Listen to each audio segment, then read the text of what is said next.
This is home training 2, and we're going to see if we can shoot this.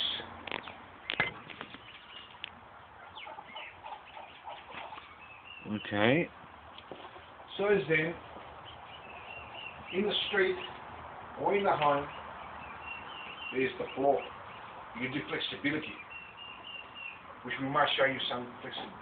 Excuse me. We might show some flexible movement sooner or later. If you look into my writings in my videos, that is, I have got some tips on flexibility. We might do some today, we'll see. There's also running, the king of all exercise. You can start by walking, gradually increase the speed to jogging, and then running. You got to get used to this. Okay, you may be used to it from school if you continue, but if you stop for a while, you might have to start again. There's other type of exercises. So as to continue from the previous state, you may sit here, okay, and bring the weight here, okay. This is home equipment. Of course, there's equipment in the gym if you've got money for that sort of thing. If you have it, you can use this. You have pretty much balance. You don't want to drop this on your feet or roll this really far back to your knees or something like that. Or as it's leaning on one side, you've got to be aware mentally to move it back. So the weight is balanced evenly on the feet and it doesn't go flying on one side and back your leg, you see. Because these are dangerous homemade equipment, but it's pretty safe if you've got balance and control in what you're doing. It's 100% safe, as you can see. And then you can just drop it on the ground like this. Okay, roll it down. Okay? And you do this as many as you want, which gives you more weight on the legs. As continuing, you can use something where you can stand, like your feet start here. I'm going to try it here, but you probably can do it here. We'll see if it works. You stand here. You do carve the hip because it's not that's why you need balance and maintain the legs. See if they can move. You've got to control it back up, see? And make sure it doesn't, you don't go flying and break your leg. On an angle. So you get balance and that's not going to start. So you don't clear yourself. As you can see, that moved. And the first time it did, it moved unexpectedly, but I controlled it back up. Because the balance goes with control. So when you're doing any exercise with the feet, you can, like that one, you can have it on a ground far away so you can maybe see it from the camera. For example, on a 45-degree angle this way, if you do them straight, you can do that one. Okay? So your feet are kind of like in, straight and out. To build right around the muscle. Okay? You can have weights, as I have today, on your feet. You can have boots. In the army, we use boots, not runners. A soldier in the battlefield wearing runners.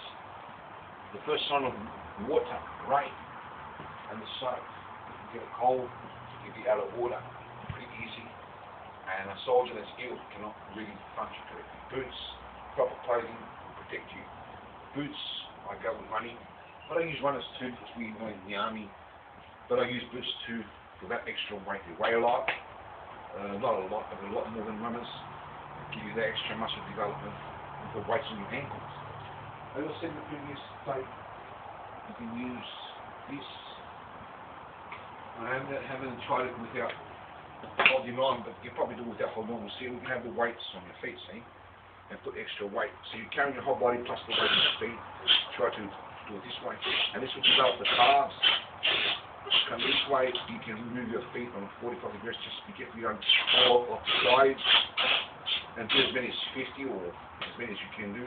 On the other side, you come this way. You can then, obviously, have to have balance if you're not holding on.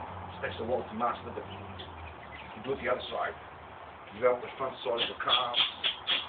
Here, the shin of this. So of course, you can go up on a 45 degrees angle. And this way, to move right around the muscle on the other side. And that's the front of the calf. That is, which is the shin, the back of the calf. From there, you make your squats. And you may do squats and you balance for this one coming this way. Okay, and you may do as many as 50 or whatever if you're not using weight. You can use weights on your shoulders that come this way. Okay, and put extra pressure. You turn it that way, come this way. Go right around the muscle and force it the other way. You do the same thing, legs slightly out, to oscillate different areas of the muscles of the legs. And in. And you can do it horse stance. Now before we continue this exercise, I'll show you the proper way of lifting. We'll keep it simple and use a light chest, pretty light. Okay, so you can see it. Okay.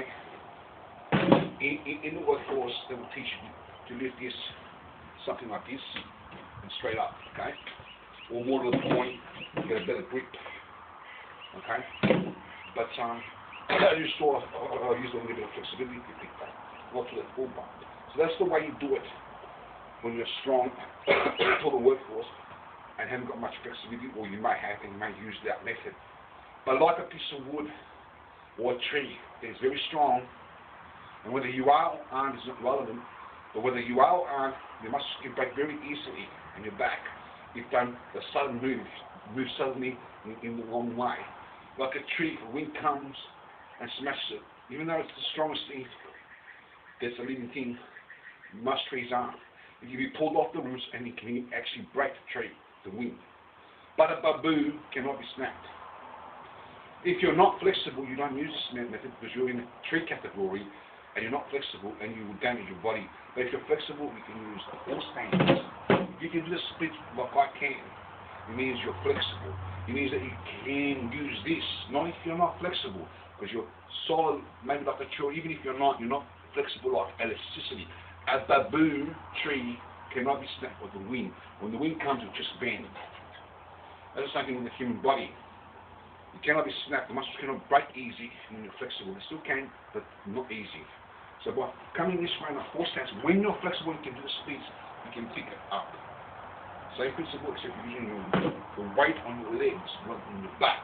Adding this principle of bodybuilding, develop all the muscles in your body, and as well as the forearms is important for the workforce and the grip and the hand.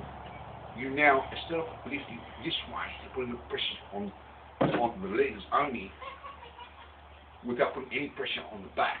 You put it onto the forearms, and the pressure is still going onto the legs, and the forearms, and the fingers and palms.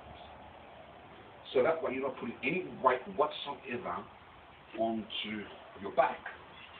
The weight is going onto the forearms, the palms, but they've got to be well developed. If you look at my fingers, they're well developed. If they're not well developed, you're going to cause an injury.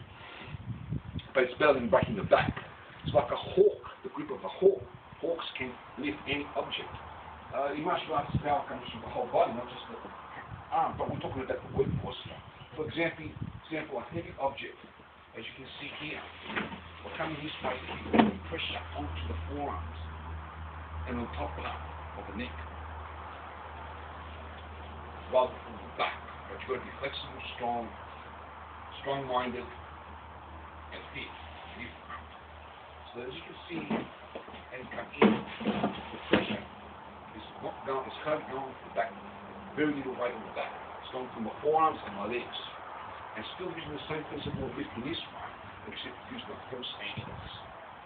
With the pressure onto the legs and the arms. Horse stance I don't recommend in combat, but in the workforce it's unreal. Okay? So we might move on to other videos because I haven't got time. And this video doesn't shoot too long, I have to delete it and shoot another one once it's uploaded. The camera, so we'll stop now and continue soon.